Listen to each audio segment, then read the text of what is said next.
नमस्कार दोस्तों, आपके YouTube चैनल बेसिक ट्रेडिंग ज्ञान में स्वागत है। आज हम जानने वाले हैं प्रॉफिट एंड लॉस के बारे में, उसे कैसे देखते हैं और उसका महत्व क्यों है। आखिर प्रॉफिट एंड लॉस देखते क्यों हैं इन्वेस्टमेंट करने के पहले। मैंने एक एग्जांपल लिया हूं डीमार्ट का, एवेन्यू जिसे सुपरमार्ट भी कहते हैं। इससे कोई खरीदारी या बिकवाली की मेरी कोई राय नहीं है, बस एग्जाम्पल के लिए ये लिया हूँ, एजुकेशन लर्निंग पर्पज के लिए। आइए चलते हैं प्रॉफिट एंड लॉस पे। आइए देखिए, प्रॉफिट एंड लॉस देखना जो है हमें साल का देखना है, हमें क्वार्टरली नहीं देखना है। अगर इन्वेस्टमेंट पर्पज से आपको स्टॉक को एनालिसिस कर रहे हैं प्रॉफिट एंड लॉस, तो हमें जो है साल का देखना है। अगर स्विंग के हिसाब से देख रहे हैं तो आप क्वार्टरली देख सकते हैं। जैसे देखिए 2015, 2016, 2017, ये है आपका ईयरली।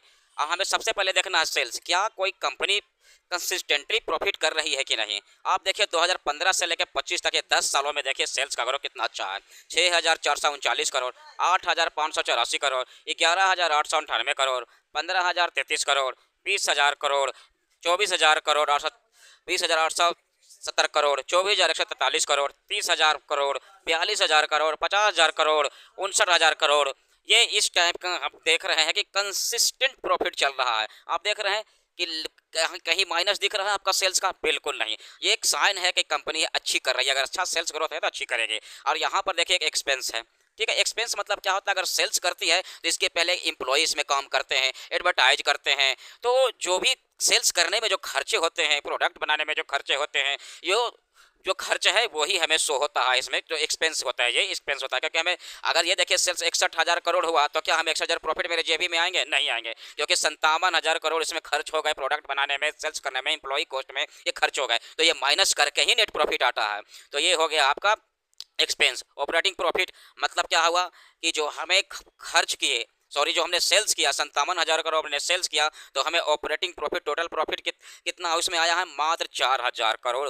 मगर इसमें क्यों है 4,000 करोड़? क्योंकि इसमें बहुत सारे खर्च लगे हैं। क्योंकि एम्प्लॉय कॉस्ट है, एडवर्टाइजमेंट कॉस्ट है, प्रोडक्ट बनाने में कॉस्ट है, ये सब मिलाकर जो हमें आया है वह 4,000 करोड़ है। तो आप देखिए ऑपरेटिंग प्रॉफिट मार्जिन है, मतलब परसेंटेज फॉर्म में है। ये आप इस 7%, 8% देख रहे हैं, लगभग कंसिस्टेंटली ऑपरेटिंग मार्जिन जरा 9%, 7%, 8%। कहीं भी बड़ा गैप या गैप डाउन नहीं है कि बहुत ज़्यादा बड़ा लॉस हो गया हो, बहुत ज़्यादा नीचे गिर गया हो। ये देखिए कंसिस्टेंटली चल रहा है, 1% आगे पीछे चलता है, ज़्यादा का अंदर नहीं है।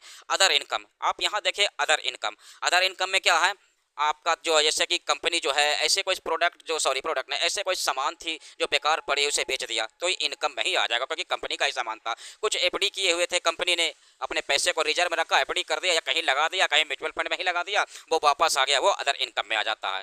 और एक आता था इंटरेस्ट। हमें ये देखना है कि कंपनी ज़्यादा इंटरेस्ट तो नहीं दे रही है।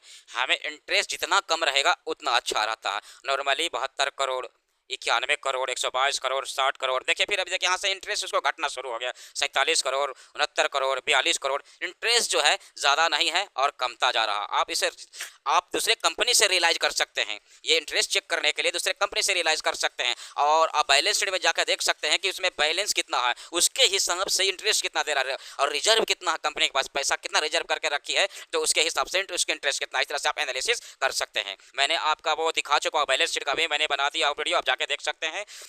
ये डिप्रिसिएशन, ये डिप्रिसिएशन मतलब क्या होता है? वैल्यू घटना।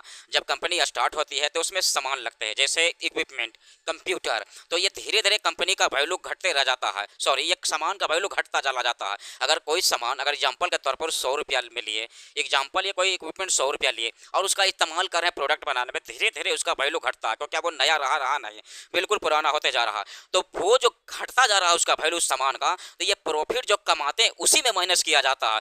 तो देखिए कंपनी का घट कर, जो डिप्रिसिएशन बोलते हैं, कंपनी का जो वैल्यू घट कर आया है, उसके इक्विपमेंट का जो वैल्यू घट कर आया है, उसके पूरे संपत्ति का वैल्यू घट कर आया, 908 करोड़ जो घट गया है, उसका खर्च होगा, जो प्रॉफिट में ही माइनस करेगा। जो ये कमाई हुआ सेल्स में, इसी में ही माइनस होगा, इसी में ही जो आया आपको, इसी में ही माइनस किया जाएगा। फिर आता है आपका प्रॉफिट बिफोर टैक्स। मतलब ये मैं आपका भी वीडियो बना चुका हूँ। मतलब टैक्स जो है, प्रॉफिट जो है टैक्स के पहले, मतलब अभी टैक्स नहीं चुकाई है कंपनी, तो अभी कितना है? 3,676 करोड़ जो है 2025 में आपका टैक्स है, ठीक है। 3,673 करोड़ इसका टैक्स है, और ये टोटल ट्रायलिंग मंथ है जो 3,673 करोड़ है। और इसमें टैक्स परसेंटेज देखा जाए तो देखिए आपका ये 34%, 35%, 36%। आप इसको एनालिसिस कर सकते हैं दूसरी कंपनी से कि अगर टैक्स कितना है इसमें। ये देखिए फिर एक 26% है, इसका जो है टैक्स लग रहा है। आइए अब नेट प्रॉफिट। कंपनी तो सेल्स कर ली, इसका कंसिस्टेंटल प्रॉफिट है और कंसिस्टेंट सेल है तो स्वाभाविक है कि कंसिस्टेंट आपका नेट प्रॉफिट भी आएगा। देखिए इसका प्रॉफिट, नेट प्रॉफिट पिछले 10 सालों का 212 करोड़,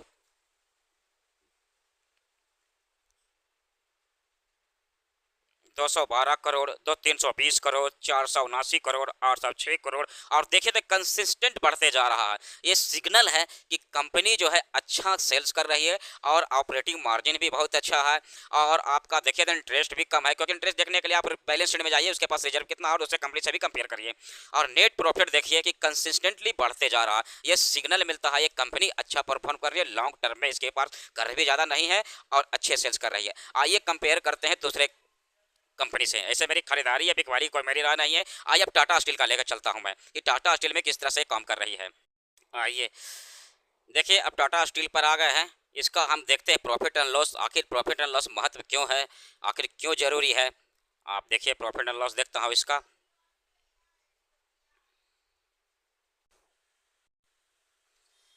देखिए इसका सबसे पहले सेल्स देखते हैं। तो ये 2015 में 1,39,504 करोड़ का सेल्स की थी।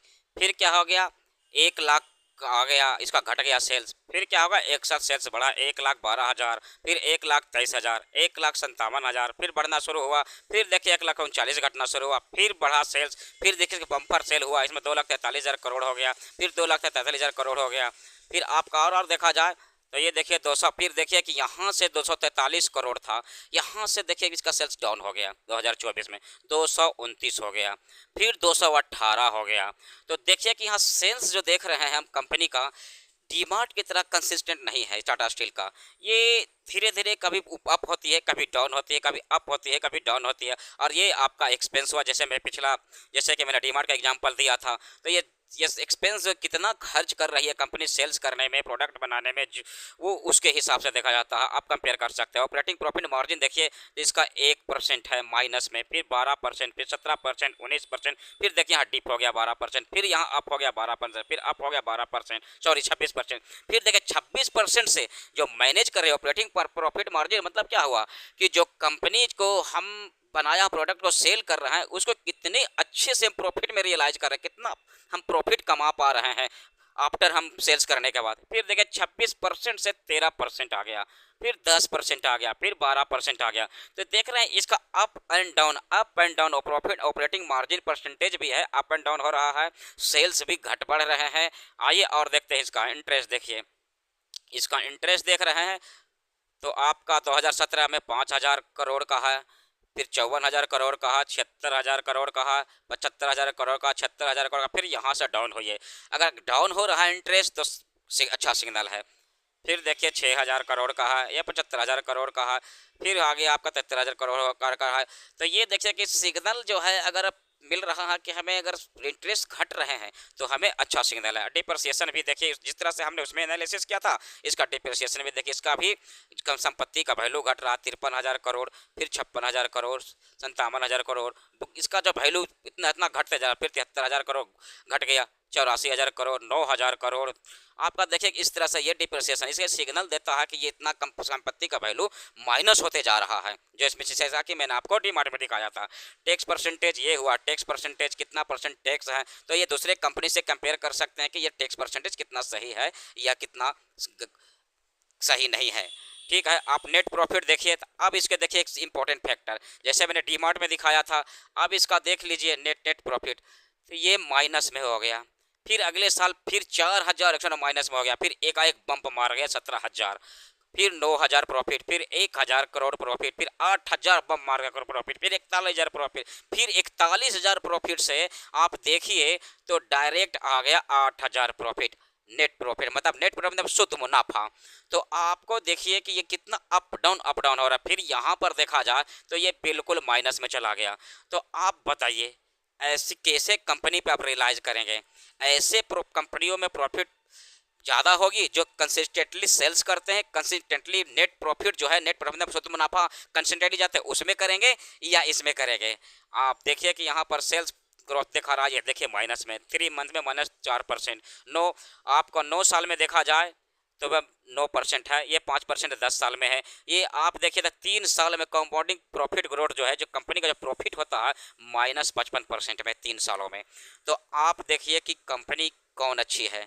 तो यही महत्व है, हमें सबसे ज़रूरी चीज़ है सेल्स, उसके बाद नेट प्रॉफिट, दोनों कंसिस्टेंट कर रहे हैं कि नहीं। हमें मिनिमम 5 साल जरूर देखना, 10 साल देख रहे हैं तो बहुत अच्छा चीज़ है। वीडियो अच्छा लगे तो लाइक और सब्सक्राइब करें। आने वाले समय में हम जो है पेड कोर्स जो है स्विंग ट्रेड, इंट्राडे, ऑप्शन सब बताने वाला हूँ। हमने स्टार्ट किया हो इन्वेस्टिंग से, लोग इंटरेस्ट नहीं जगाते हैं क्योंकि ये बोरिंग सब्जेक्ट है, इससे लोग इसमें आते नहीं हैं। ठीक है, मिलते हैं नेक्स्ट वीडियो में। धन्यवाद दोस्तों।